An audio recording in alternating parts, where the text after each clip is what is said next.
Ladies and gentlemen, welcome back to another episode of OPC Sports Talk.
A bunch of stuff has happened in the NFL and NBA over the courses of these last month or so.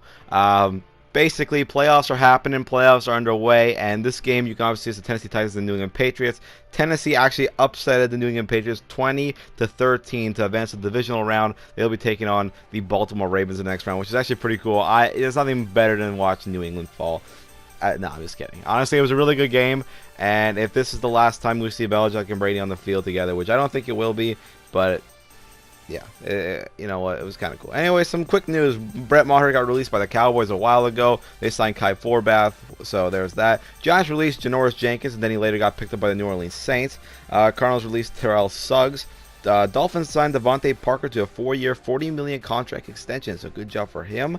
Tom Coughlin got fired by the Jacksonville Jaguars. Drew Brees breaks the all-time passing touchdown record. I think he passed Peyton Manning on that one, so congratulations to him. And his teammate, his receiver, his partner in crime, Michael Thomas, had single-season receptions record. I think breaking the record, I should say here, of Marvin Harrison's. Yes, that is. Marvin Harrison breaks that. Cincinnati Bengals clinched the #1 pick in the 2020 NFL Draft, so we're not going to see if they're going to trade it down or what are they going to do. But, yeah, there's that. And then you also have Isaiah Thomas suspended 2 games for entering stands in Philadelphia when he was arguing with the fan in the stands. But, you know, he had all right to do that, in my opinion. That's just me. Great news here, Chris. Well, not great news on this one, but I just let's turn back to the game, ladies and gentlemen. The pick by Logan Ryan. He dropped one earlier in the game. This time he got his pick six against the. You got to think it feels nice for Tennessee to win against New England. I mean, a bunch of players, a bunch of coaching, a bunch of the general manager, a bunch of those guys came from New England. So it should feel kind of good, especially when Malcolm Butler is one of the guys. It should feel kind of good beating the New England Patriots, finally. But anyways, Chris Carson suffered a fractured hip, putting him out for the rest of the season. And Marshawn Lynch, just serving tequila shots the last week in Oakland, gets signed by the Seattle Seahawks, which is pretty cool, pretty nice to see. He actually did damage today. Actually, I'm recording this when the Eagles lost to the Seattle Seahawks. You can see right here this game, right? Buffalo and Houston. I'll get my thoughts into this game a little bit later, but all I know is I'm glad Buffalo lost late in the game. They did not deserve the win because of stupid decisions by the coaching, dumb decisions by Josh Allen. You'll see it in this little gameplay here, just if you keep watching the screen. So yeah, and then also they were up 16-0, and they can't. You know what? They didn't deserve the win.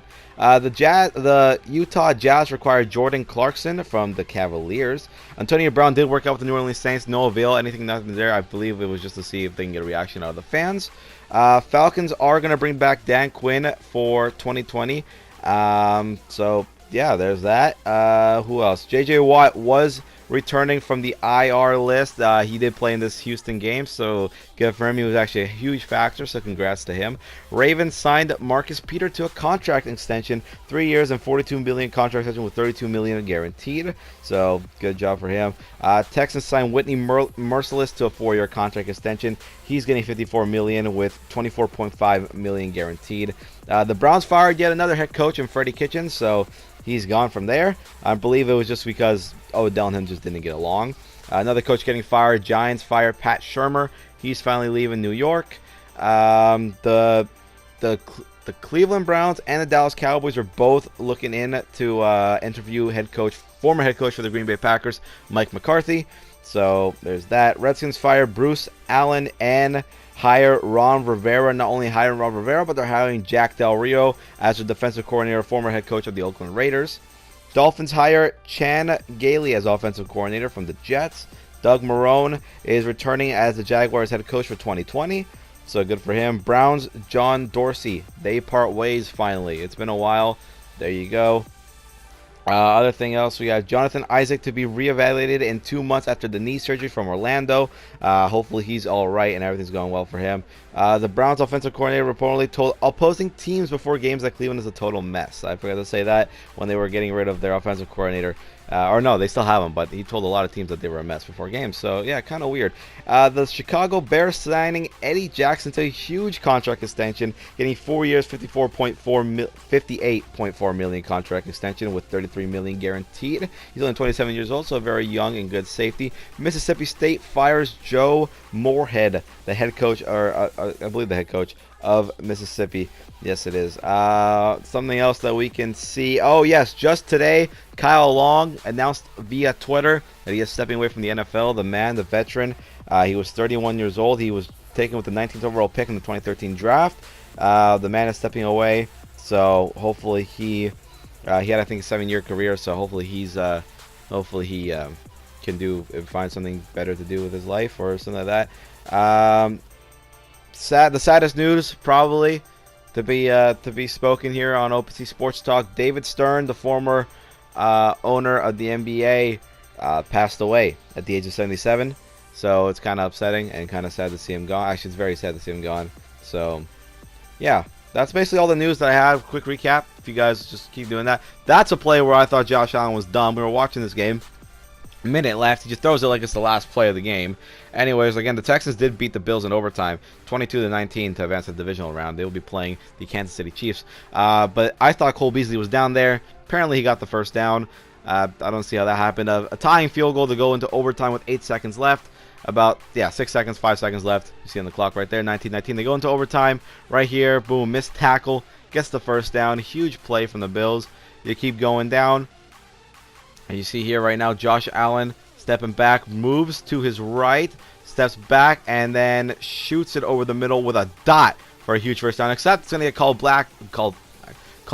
No, this is going to get called back. Sorry. Tries a lateral, gets hurt. This gets called back because of a apparently blindside block. Now, I'm an offensive lineman myself, and when I was watching this was not a blindside block. Let's be honest here. Like, if we look at the replay, boom, the man completely saw that offensive lineman. He even braced himself to impact himself with him. So, in my eyes, that was kind of BS. But what are you going to do about it? Huge completion over the middle to Duke Johnson. He's happy he's out of Cleveland, I'm pretty sure. And then right here, the play, I believe, that's boom, boom. Deshaun Watson somehow survives that, gets it to his running back, and he goes all the way down, I believe, in the 15, down to the 10-yard line about somewhere there. Deshaun Watson flexing it, and he's got all the reason to do it. Watch this again. 2 defensive tackles. Boom, boom. Gets out of there somehow, and evades even another tackler. So, unbelievable. Gets it down to his running back, and gets down to the 10-yard line right here to win the football game. Almost blocked, almost doesn't cut it. 22-19 is the final score. Houston moves on in the playoffs. So congratulations, Houston Texans. They did deserve to win that one. What else are we talking about today? Well, if we go back to the whole Brady and Belichick story, if this was the end of Brady and Belichick, the great run that they've had as coach and quarterback throughout the years. But here's some some stats that they have. They had 20 seasons with 6 Super Bowl wins, 9 Super Bowl appearances, 219 wins, 74,000 passing yards, 541 touchdowns, 17 AFC East titles. That is what you call 2 of the greatest men doing their job. One of the best quarterbacks, one of the best, and probably, actually, you know what, I would call him the best coach of all time. Doing what they always do. But you want to know a fun fact? There's an Antonio Brown curse. It's like the Drake curse, but it's Antonio Brown's curse. It's really weird. Antonio Brown, over the past week, he's been on the Pittsburgh Steelers. He was reported to go to the Buffalo Bills. He was on the Oakland Raiders. He was on the Patriots. He was working out with the New Orleans Saints. Over the past week, the Steelers were eliminated from playoff contention. The Bills lost to the Houston Texans. The Raiders were eliminated from playoff contention. The Patriots lost to the Tennessee Titans.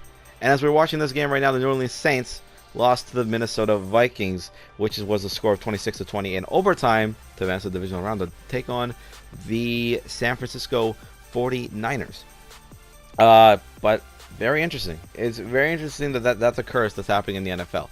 But if we keep watching this game right now, 13-10 in the third quarter. Adam Thielen with a huge catch on 3rd and 9. Boom, you put your running back Dalvin Cook back in the game. They gave him the touchdown on this play, which I could have, it could have gone either way, really. It was really close. They gave him the touchdown for it, though. We're going to get, I think, a little of a slow-mo look here. Yeah, if you can see right here, boom. You can kind of make the argument if it crossed the plane or not, but that's probably a bad angle to put it at. He did cross the plane, I'm pretty sure. He could have, but boom, right there. Sacked, hit, fumble, whatever you want to call it. They call it back for, what's it called? Goddamn. Well, anyways, defensive offside, if you want to say that.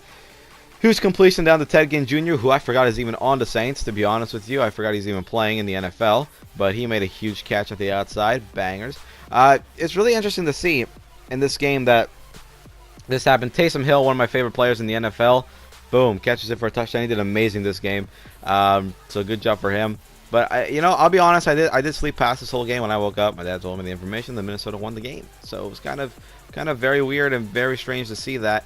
But hey, again, another controversial thing for the Saints. I mean, they just have bad luck in playoffs. First, it was a Minnesota Miracle in Minnesota. Then it was the hit by the LA Rams player, and then it was, well, we're gonna see it in the end of this. But yeah, it's kind of weird. They keep seeing it. But anyways, Drew Brees right here gets hit. Fumbles the football, recovered by Minnesota with in a 20-17 game with 4 minutes and 18 seconds left to go on the clock. Right here, Dalvin Cook, boom, gets taken down, fumbles it up in the air, except the runner was down by contact. Now, you can actually, Will Lutz, I believe is the kicker of the New Orleans Saints, he missed an earlier field goal, which probably could have put them to win the game, especially because he hit it right here with about 6 seconds left to go. He hits the game-tying field goal to take into overtime. If he would have hit the one earlier, it would have been 23-20, Saints win. Except right here in overtime, Kirk Cousins, who had an amazing game. Kirk Cousins, I've never seen him play a more amazing game in my life. Hits up, connects with Adam Thielen, and then right here's the controversial play. After you see this little replay, boom, they get them to move. Safety help, nowhere to really be found, and then Adam Thielen catches it, goes down to the ground perfectly, down to like the 2-1 yard line. Like, yeah, it was very close. Like down to the, yeah, about like the 4 actually. Kirk Cousins right here. This is a controversial play right to Kyle Rudolph. Bang, catches it 2 feet in bounds. But the controversial play was that he pushed off the defender. They didn't even take it down to New York. They didn't even review it at all. It was a touchdown Minnesota. Minnesota wins in Wildcard weekend against the New Orleans Saints once again.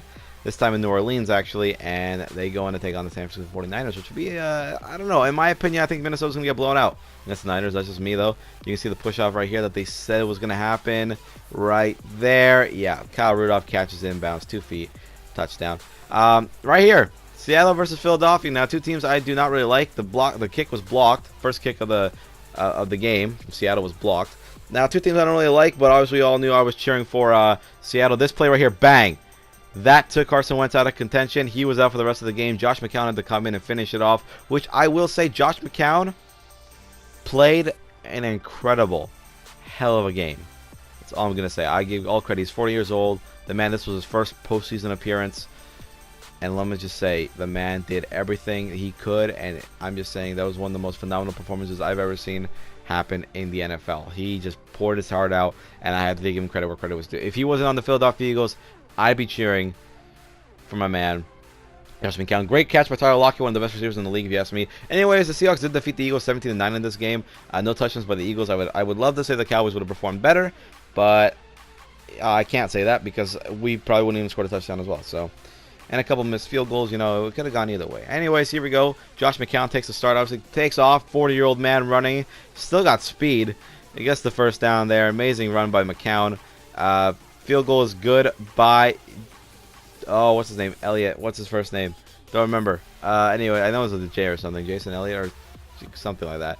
Anyways, Ellie got it. DK Metcalf, I think, was the most outstanding player for the Seattle Seahawks. This man got every play, almost sealed the game as well. Later on, you're going to see that. Just played amazing in general. Right here, great throw, great run after catch. Gets down about to like the 5-yard line of the Eagles. Then beast mode. This is beast mode. Look how many tacklers. Breaks through, breaks the plane, touchdown. It's just so fun to see him back in the NFL. After he was serving tequila shots in Oakland. Oakland for a game just over a week ago. So it's kind of weird to see it. Anyways, Josh McCown completing it to Zach Ertz, who was a big-time player here in today's game. Ertz getting hyped up. McCown right here gets sacked and hit. I thought that was actually kind of a foul. I mean, you could have argued that it wasn't. Field goal was good by Elliott once again. And then play action pass right here, right to beast mode. I just want to show this play because watch this. Defender, get off of him. Tosses him out of frame almost. Like, unbelievable. DK Metcalf, this was an amazing play. I don't know why the corner slowed down. He should have probably just kept the speed and just touched him. But he didn't, and it was a touchdown Seattle. DK Metcalf killed that one right in half. Right here.